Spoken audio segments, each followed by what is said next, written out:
Chez Kia, on a décidé d'aller de l'avant et de réinventer complètement le style des voitures.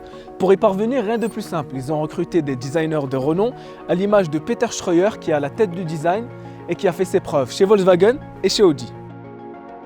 On connaissait la Ceed et la Ceed SW, mais cette année, Kia lance la Pro Ceed qui est considérée comme étant un modèle shooting brake. Les shooting brake, on le vend en poupe.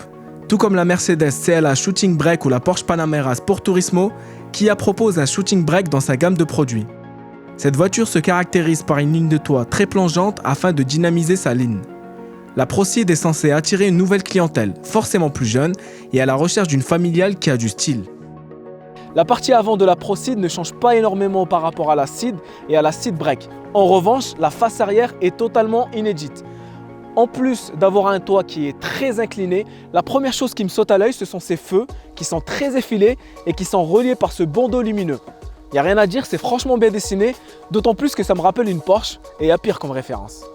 Il y a aussi quelques détails que j'apprécie vraiment bien, comme cet aileron de requin ici au niveau du menton C et plus généralement l'effort qui a été fait pour dynamiser l'aspect sportif de la Pro Ceed. D'ailleurs, Kia insiste tellement sur le côté sportif de cette voiture qui nous offre la possibilité de l'essayer sur circuit dans sa version GT de 204 chevaux. Alors qu'est-ce que ça donne? C'est ce qu'on va voir de suite. Alors c'est parti, on prend le volant de la Kia Pro Ceed GT de 204 chevaux sur le circuit de Parc Motor près de Barcelone. Sous le capot, on a un moteur de 204 chevaux. Alors les premières impressions, elles sont plutôt bonnes pour cette Kia Pro Ceed GT. Alors elle prend plutôt bien les virages cette voiture, hein. On a une bonne direction, une direction qui est assez précise, ce qui nous permet de bien placer la voiture dans les virages. C'est une voiture qui est quand même assez bien équilibrée. Les mouvements de caisse, ils sont bien maintenus. Alors, premières impressions, c'est que la voiture, elle est puissante. Je peux vous dire que les 204 chevaux sont bien là. Et là, on accélère en sortie de virage. La voiture répond très bien. Le moteur monte à plus de 6000 tours par minute. Là, le freinage, il commence à montrer quelques signes de fatigue. Le train avant, il est plutôt incisif. Il y a un petit peu de roulis, mais rien de grave. Non, c'est une bonne surprise. Sur circuit, c'est une bonne surprise cette voiture. Après, il faut le dire, c'est pas une pistarde. On peut se faire un peu plaisir quand même.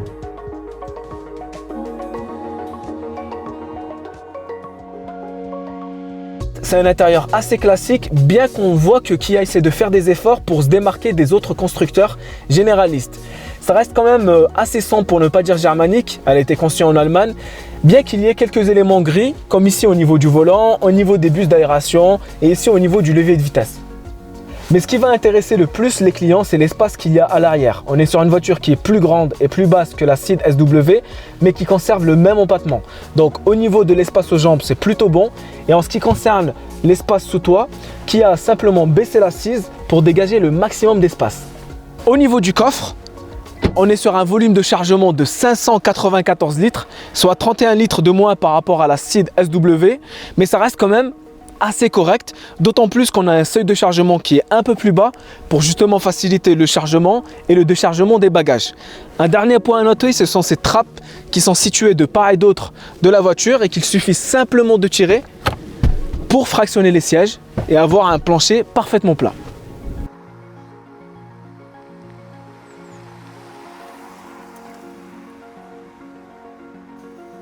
Après des centaines de kilomètres au volant de la Pro Ceed, que ce soit en version GT Line équipée d'un moteur de 140 chevaux ou en version GT comme c'est le cas ici, le bilan est plus que positif. Que ce soit sur autoroute ou sur des routes plus sinueuses, le comportement routier de la voiture est vraiment bon et le confort est toujours au rendez-vous. Mais je dois vous avouer que c'est en conduite sportive que la voiture devient vraiment plaisante à conduire. D'autant plus qu'on a une ligne d'échappement qui est sonore mais qui ne pétarade pas. Et oui, je vous rappelle que ce n'est pas une voiture de sport, c'est une GT. Cela dit, on relève quand même quelques remontées de couple au niveau du volant et une perte de motricité au niveau du train avant. En ce qui concerne la consommation, on est sur un moteur 1,6 litre TGDI, donc 204 chevaux sur cette version GT et en conduite normale. Sachant qu'on n'a pas fait énormément d'autoroute avec cette version GT, on est sur une consommation moyenne de 10 litres. En revanche, sur le moteur 1,4 litre TGDI de 140 chevaux, et en ayant fait un peu plus d'autoroute, on est sur une consommation moyenne de 7 litres. La Kia Pro Ceed est une bien belle surprise. En plus d'afficher un look d'enfer, la coréenne offre de belles prestations routières. Nous avons été étonnés par l'agrément de conduite de ce break de chasse et par l'artillerie d'équipement au catalogue. Comme pour toutes les Kia, la Proceed est livrée avec une garantie de 7 ans ou 150 000 km.